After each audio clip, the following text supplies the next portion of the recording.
Hello everyone, welcome and welcome back to my channel. My name is Juliet. So in today's video, I'm going to be showing you how I made this lovely baby girl dress. If you're interested, please keep on watching.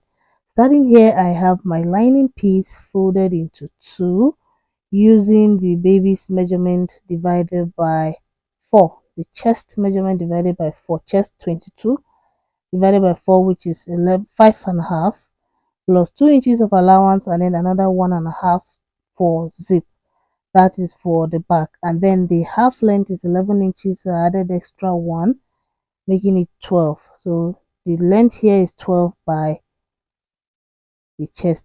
Here now I'm marking 1.5, which is the zip allowance, all the way down, because this is the back piece here now that we are marking. Next I have the front piece, which is the same chest measurement 22 divided by 4, 5.5 plus 2 inches, which is 7.5 or so, and then the length is the same, so there's no zip allowance for the back. I placed it exactly on that line where I had the zip allowance, and here we are marking the shoulder measurement divided by 2. So the shoulder measurement is 10 divided by 2, that is 5. I didn't add any seam allowance because it's a puffy sleeve and I want it to sit exactly on the shoulder. Also, the armhole I marked 6 inches. All of these measurements are starting on the front piece. Next, I went in by 3 inches from the front piece, and then I marked ½ inch down for the shoulder slope. Then I measured to the end of the armhole and I marked the midpoint, where I now came in by ½ inch, and I'm going to connect that to the shoulder, and then using the armhole curve I will complete the rest of the armhole like so.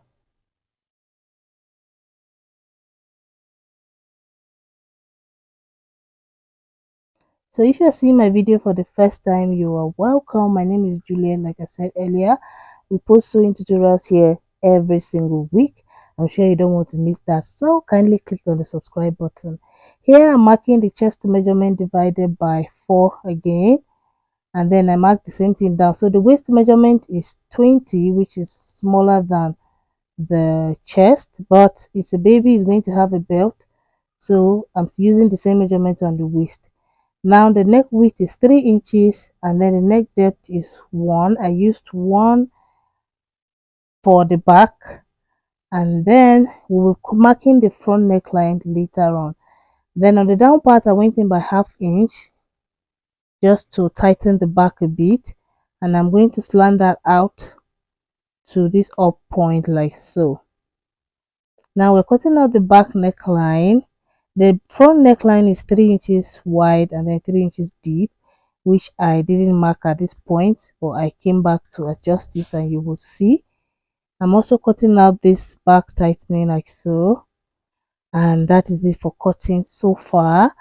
Next I'm going to be cutting out the yoke, which is going to be 3.5 inches from this armhole side, and then from the neckline, this 1.5 neckline, I came down by 4 inches, just so that I have a really nice curve to really bring out that sweetheart look.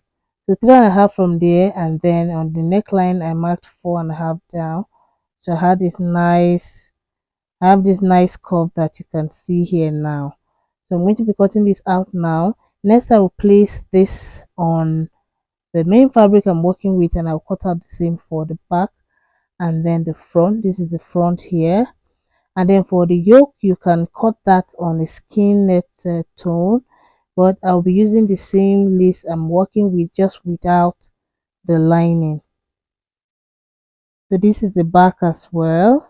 It's a lace material, so we have doll face satin underneath that we will be treating as one like so.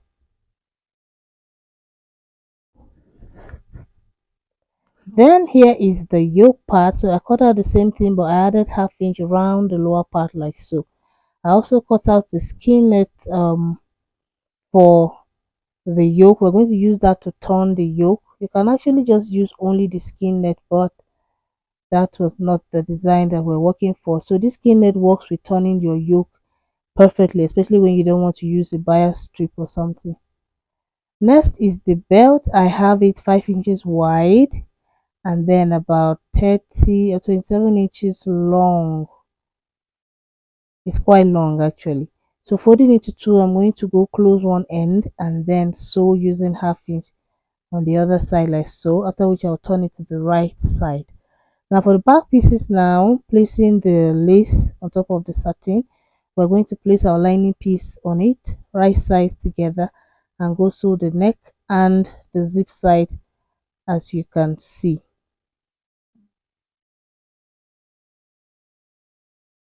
After that, I realized at this point that my front, I didn't mark out my front neckline, so I came back to do that. So 3 inches deep for the front and 3 inches wide, as you can see. So I placed it back on my yoke and then I went ahead to cut out. I was still going back to turn the neck just like we said. Here is the belt after sewing and it's looking all smooth and clean. Turn to the right side, and this is also the yoke. I have turned it out and I have ironed. Next we're going to go now and add it to the dress.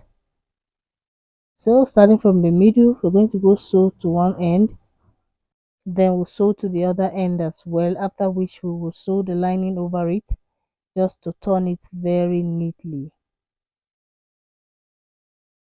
So after that, this is what we have for the back. We have turned and ironed. Next I'm marking the zip allowance now, which is 1 inch. We have used half inch to turn it, and we are left with 1 inch now, which is what I'm marking.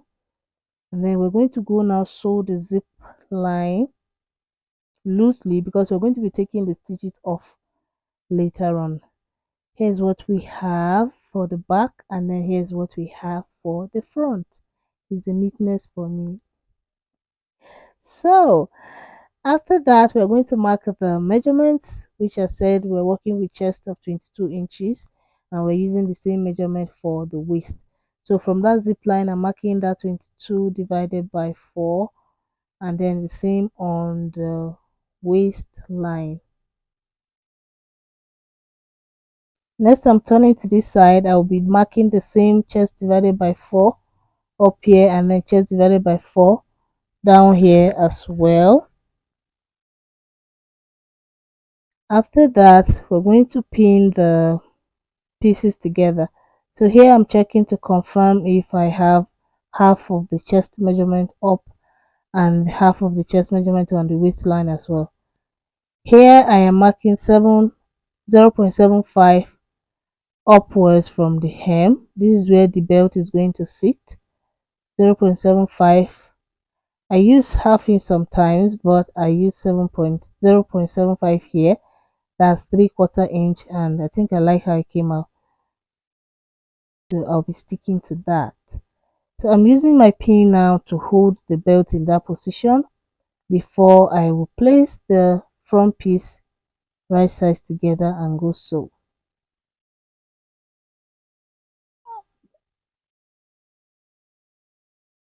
This is the front now.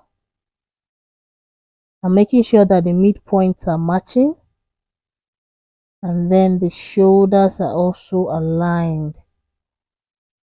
So we're going to be joining the shoulders, but we'll separate main fabric to main fabric and then lining to lining when joining the shoulders. For now, I just want to hold them together so that the bodice aligns properly. So after pinning everything in place, we're going to take this to the sewing machine and sew on those two lines that we have marked like so. This is it. I have joined the sides and also the shoulders. Next, I'm going to open up the bodice at the zip allowance side, and we're going to measure these points to use for the flare. So I went on to cut a 360 degrees flare for the main fabric, and then I cut the same 360 degrees for the satin piece, but then the satin piece is shorter by 2 inches, and also the length is the full length of the dress minus the half length. Then the lining I cut it straight and it's also 2 inches shorter than the satin piece. So 2 inches shorter, 2 inches difference for all of these pieces. Also, the waist of the flay is in excess so that I can pleat it in. This will depend on how much fabric you have to work with. So I will link a video on how to cut a 360 degrees flare so that you can watch. This video is already too long. I didn't want to include that part since I already have a video on it. So we're going to go pleat this to the waist like so, the same for the satin, and then we'll pleat the lining on the opposite side. So the lining is on the bodice part. That way the raw edges are hidden when we are done. And this is what I am talking about. I also sewed the sides where the zip is going to sit. So this is the wrong side, and then this is the right side. You can see that I have some pleats even though my fabric was not that much. So next we are going to go fold together like so, and then I measured 5 inches from the waistline down, and then from there I will just sew 1 inch and then add a zip to the upper part. This is what we have. I went ahead to add some stones to the front which are not straight. I adjusted them after this. Next, I'm measuring the armhole. I have 6.5 inches here. So we're going to be using that to cut the sleeve. Now this is the lining. I'm going to be cutting a sleeve that is 6 inches long. So the actual sleeve length is 5, but we're going to add 1 inch to it for allowance, which is going to be 6. And then for the width here, now on this open side I folded into two like so, so that I can cut the two sleeve pieces at once. So I'm marking the length, which is 6, and then I came down by 3 inches and then I made a curve like so. Now I went on to measure round the sleeve round measurement until I got to 6.5, and then I marked another 2 inches for allowance. For the sleeve opening I'm working with is 4 inches, so 8 divided by 2, that's 4. So I marked 4 there and another 2 for allowance. So we're going to be cutting this now. This is going to be the lining. Then for the main fabric, which is going to be the lace and the satin, I have it on fold here. The width is 13 inches, and then the length I have 9.5 inches, but that's because I have very little fabric left. So what you should have is 5 inches extra. So from this 6 you have on the lining piece, you add another 5 to that, which will be the length. So I just made the same sleeve curve 3 inches downwards, and then I curved to the midpoint, and this is what we have. We're going to cut the same thing for the satin. I'm going to treat that as one. It's a puffy sleeve, so you may want to add interfacing to it in case you're not using lace for yours, or you're using lace with satin under like this. You can actually add interfacing to the sleeve so that it gives it more structure. So now placing the satin underneath the lace, we're going to go sew right sides together using 1/2 inch for the both sleeves, and then for the lining we're going to sew this line and mark the same thing, measure the sleeve round, which is 4, and then the round armhole, which is 6.5. We're going to go sew these pieces, and this is what we have. So now we are going to match the lower part side seam to side seam and pin, and it's also right sides together. I'm sure you can see what I'm doing. Then we will match the midpoint and then pleat the excess into that space. We're going to pleat all of the excess material into that space round and go sew. Same for the second sleeve. After sewing, this is what we have. We're going to turn it in like so. So now we have wrong side of the lining facing the wrong side of the main fabric. So we're matching the midpoint, that's the center point of the sleeves, and we will also match the side seams. So I'm pinning it now just to hold it in place. Next, we are going to pin to the sides like so until I'll measure 3 inches from the side seam, which is what I've already done here. So from the side seam, measure 3 inches, and then from that 3 inches point, you now start making your pleat. So pleating the excess into that space until you get to the other side where you're going to do the same thing. Measure 3 inches from the side seam up from that side, and then pin as it is. So your pleats are going to be within the remaining space.